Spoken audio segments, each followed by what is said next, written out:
Our second rule for differentiation is called the product rule.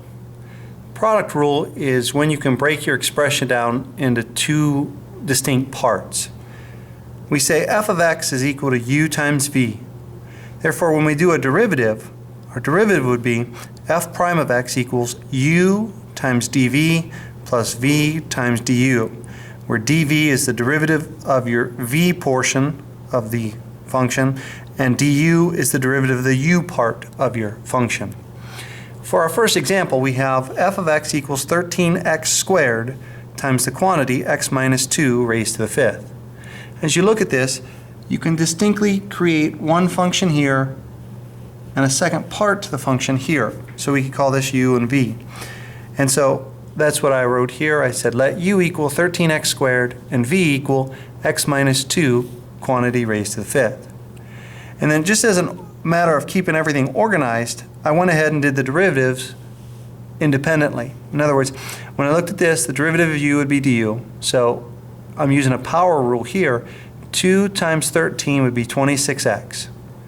In a similar way, if v is equal to x minus 2 raised to the fifth, using a power rule, I can say the derivative would be 5 times x minus 2 raised to the fourth. Now, as I try to do a derivative of this composition of functions, I go back to that formula and say f prime is equal to u dv plus v du. And I just substitute each part in there. So here's my u dv, you see, u dv plus v, so I just rewrote the v, du. And now my next step, and this is typical with a derivative, is you want to pull out what these two things have in common. You want to turn this into a group of products. Instead of having two different terms or two different parts, we're going to turn it into a group of products. So I noticed that I could pull 13x out from this first portion.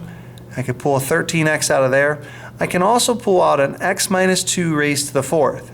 So as I pull that out, 13x times x minus 2 raised to the fourth, this first portion would have left me with 5 times x, and the second part of the terms would leave me with 2 times x minus 2.